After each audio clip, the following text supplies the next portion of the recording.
As of this month, it's been a year since Final Fantasy XVI first launched. But that's not all for the former studio known as Creative Business Unit 3, now known as Creative Studio 3. This year they've released the Rising Tide DLC, an episodic expansion that adds Leviathan to Final Fantasy XVI's iconic roster, and currently they have a PC port of the game in development. They're also prepping for the release of Final Fantasy XIV Dawn Trail, the latest expansion in the ongoing MMORPG.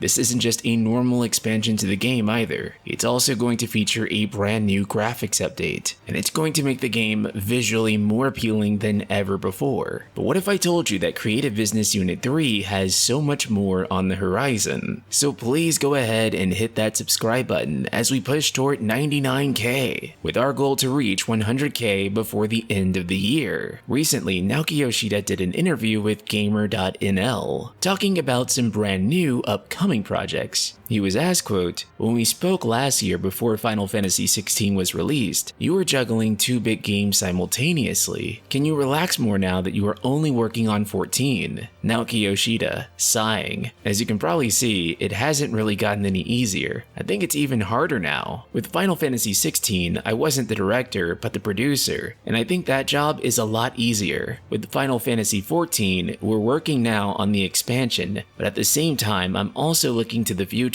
After 10 years, we really need to start thinking about the next big step. There are many different plans that I have to discuss a lot. Moreover, this expansion is more complex because we're introducing a major graphical upgrade." He was then asked, "Does that also create more pressure?" And he replied, "I don't feel pressure easily. That part is fine." Indeed, it seems like there will be no rest for Yoshi P anytime soon. And in fact, as you'll see later on in the interview, he has a lot ahead of him. A lot that you may also be excited to hear about. The interview then continues with the interviewer asking, quote, "Speaking of the board of directors, last year you said you hated that part of your job. Did you get in any trouble for saying that?" Yoshida, "No, I don't get into trouble easily. Even if I don't like something, they know I'll still do my best. Although deep down, I'd prefer to work on the development side all day." You know, you really have to hand it to him. This is a man who can tell you what parts of his job he doesn't like, doesn't get in trouble for it, and still gets to keep his job. Largely in part because they know he always gives 100% effort and ultimately does his job really well. It's really good that Yoshi P doesn't get in trouble because honestly, he is a bit too transparent at times. He'll say things that are so honest and truthful that no other game director or producer will, and a lot of the times I'm blown away by it. I'm thinking, isn't someone going to be mad at you about being that upfront about things? At the same time, it's what I respect about Yoshi P so much, and ultimately what so many players respect about him too. That open, honest communication, even down to the details you didn't need, is what ultimately made Final Fantasy XIV such a massive success. Now, as I mentioned earlier, they are no longer Creative Business Unit 3. In fact, the naming scheme Creative Business Unit is no more. And Yoshi P talks about this, as well as some brand new projects that he has in the making. You are definitely going to want to pay attention to this part. With the interviewer asking him, "There was a major reorganization within Square Enix recently. Did that affect your team?" Yoshida, "One thing changed. We used to be called Creative Business Unit 3. That is now Creative Studio 3. Apart from that, absolutely nothing has changed. I didn't have to lay any people off, and the current team remains unchanged. We are even looking to hire new staff. The company has high expectations of our division. It is one of the pillars of Square Enix. There is no chance they'll cut back or invest less in us. We will keep working just as hard on the game, so players don't need to worry. We are also working on some games that have not been announced yet. Given how our team is set up, we can't work on many games at once, but we will keep doing our best. Soon, there might be some announcement about 2 of the new games we are working on." Now, this is pretty major news. The reason being is because we thought there was only one upcoming CPU 3 game, one that we assumed was closer to the AAA side of the spectrum, as the developers mentioned wanting to take everything they learned from Final Fantasy XVI and apply it to this new game. But finding out that they're working on 2 games is rather interesting. There's a lot of things to speculate here. One thing in particular is that it was confirmed that Final Fantasy IX Remake was moved back in-house, so some team at Square Enix is working on it. The other game that I'm intensely curious about is Final Fantasy Tactics Remaster. For those who aren't aware, much of the Evoli staff that worked on Final Fantasy Tactics and Final Fantasy XII that still remains at Square Enix work for Creative Studio 3. Generally, with these remake projects, they try to get as much of the original staff to return as they possibly can. Tactics Remaster, much like FF9, first appeared on the Nvidia leak, and we have been patiently awaiting its reveal. It's also worth noting that Yoshi P mentioned before that it's time to bring back Final Fantasy Tactics, with him saying in another interview with thegamer.com back in April, when asked if we could potentially see a new Tactics title, potentially even a Final Fantasy 16 Tactics, and he mentioned, quote, that we love Tactics as well, it's probably time that we do a new one. So Yoshi P has mentioned that he is interested in doing a new Tactics game. As such, it would only make sense for them to remake the first one. Now there's also some possibility that they are working on Final Fantasy IX Remake, but I think that this one has a slimmer chance. I feel like it would be Team Asano or someone else within Square handling it, as they've made quite clear that the other thing that they're working on is something different and something new. Judging by hints they've made in the past, it would seem that it's something that would also reuse Final Fantasy XVI's technology. After all, they have built a brand new engine specifically for this game, and it only makes sense for them to continue to take advantage of it. Now, there's a lot of questions on what that could potentially be. Could that be Final Fantasy XVII? Could it be a brand new IP? Or potentially even something else related to Final Fantasy XVI? Although Yoshi P has mentioned that they are ready to move on from Valisthea. I'm pretty sure I've said this before, but I will say it again, if it is Final Fantasy XVII that they are working on, I hope that they will seriously consider a lot of the feedback on Final Fantasy XVI, as I'd love to see a game that leans more into the role-playing side of things than the hack and slash side of things. I'd also love to see them try a different gameplay loop than Final Fantasy XIV's gameplay loop, which is something that 16 embraced arguably a little too much. It works well in Final Fantasy XIV because that's exactly what you'd expect from an MMO that regularly delivers content. However, in a single-player game, you'd want the questing structure to be a lot more varied. I think Creative Studio 3 definitely deserves another shot at a major Final Fantasy title, but I think those things are really important to keep in mind. And I think if they are going to look at Final Fantasy XIV, instead of looking at the gameplay loop, I would instead look at the expressiveness and art direction, style of music and characters that 14 has. And for as much credit as Final Fantasy VII Rebirth got for balancing its levity with its serious moments, I think Final Fantasy XIV as well does just as good of a job, if not better. Though speaking of that balance, it seems that Yoshi P is done with dark fantasy for the moment. Him and Koji Fox did an interview with Games Radar, with Koji saying, quote, I look over at Yoshi P every now and then, and you can kind of tell he as well is like, I am done with dark fantasy, I want to do something light again. So I have a feeling that whatever project I get put on next, there's going to be a paradigm shift in that direction again. As such, Koji Fox jokes that all darkness and edginess fostered over the past 5 years will be tossed out the window for something more lighthearted. And indeed, this is something you can already see happening in Final Fantasy XIV Dawntrail. Will that apply to Creative Studio 3's next project? It is currently hard to say. But of course, I'm getting ahead of myself here. Creative Studio 3's new projects could potentially be anything, and I'd love to hear your theories on that below, as well as what projects you'd want to see. What do you guys think should be the next project for CS3? I'm not gonna lie, this entire video I've been struggling not to say CPU 3, and in fact, when I go back and edit this video, I am 90% sure I probably said CPU 3 at some point in time. In either case, I will see you guys all in the next video.